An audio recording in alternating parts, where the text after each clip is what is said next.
Jim Boeheim is livid. John Calipari just got run out of the building.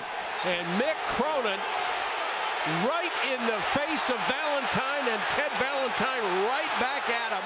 They are scenes that have been replayed over and over again on television, on cell phones and tablets. Animated examples of coaches trying to gain any advantage they can, advantages that can have huge implications. So funny, a couple calls don't go your way, and then all of a sudden the whole flow of the game goes. And one play, one call, one missed shot was the difference between maybe playing in the postseason and not. And so the stakes are real high right now. When you're excited, you're passionate, you're emotional, you're doing something you love, at times, unfortunately, it can get out of control. But some coaches say it's a matter of perspective. Nowadays, something as simple as a call being argued can be blown out of proportion. Derek Kellogg is the head basketball coach at the University of Massachusetts. Guys, let the go down here and call that bull. There's so much media coverage now on social media that if it happened 15, 20 years ago, it might not get all over every media post. As far as behavior by coaches, I think things have gotten to be much better.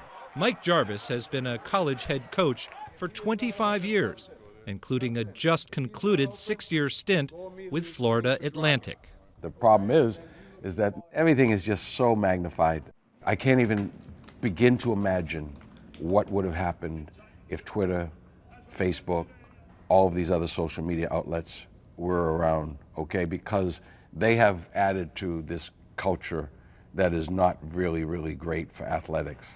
One thing that hasn't changed, the relationship between coaches and officials, which has always been uneasy. Just ask Hall of Fame coach John Thompson of Georgetown. Now, let's not sit here and act as if every official is competent. We're talking about this thing like we're talking about church. We're not talking about a pastor, a priest, a rabbi.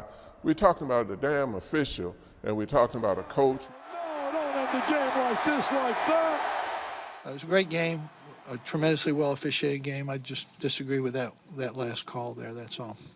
While the most recent coaches' outbursts have gotten a lot of attention, the numbers don't necessarily show an increase in incidents.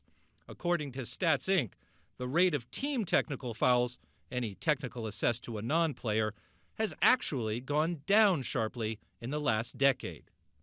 Don't let him grab your arm. Watch them holding on the rebound, please. Yet some coaches believe there's always going to be some friction with officials. It's the same problem that dogs and cats have. You're born to hate those cats if you're a dog, and vice versa. I don't know too many coaches that like officials, and I'm sure there aren't too many officials that like coaches. Look at here, look at here. Bobby Knight just threw his chair clear across the free throw lane. Bobby Knight throws chairs across, and that's decades old. I mean, there's been stuff like that all the time. Tom Yeager is the commissioner of the Colonial Athletic Association. He says he understands the incredible pressure to win, especially come tournament time. But he also believes there can't be a double standard when it comes to courtside behavior. I think there's a level of disappointment because, one of the things that coaches talk about all the time with their players is you got to maintain your composure. But in the heat of the moment, try telling a coach to stay inside the designated coach's box on the sidelines. No, Kevin Ollie just got teed up. Oh my, don't compound it. Don't compound it. And he's out. He's doubly compounded. That is absolutely a no-no. I resent it when an official tells me to get in the box. And I've told a few officials, I'm not a dog. I don't have a box. You want to walk up and down, you want to talk, you want to go to the table, you want to say something to an official. Good officials didn't need a coach's box. The good officials could control the game and control your actions. Some coaches are really animated, that's how they coach, that's how their teams react. It can be not only distracting, it can be an advantage. And that just isn't in the rules, and our officials are instructed to reel them back in. While coaches and officials may never see eye to eye on what crosses the line of proper courtside decorum, most do agree that they have to be aware of how television and social media amplify explosive confrontations. In a weird way, it's a little unfair to the people that are in the public eye now, that everything we do, everything coaches do is blown out of proportion. is now becomes a national story. So we have to continue to improve.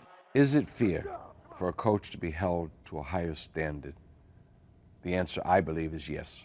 It is part of what we agree to be and do. We are the role models, and we are going to be the ones that are going to be held accountable. Fair or not, that's the way it is.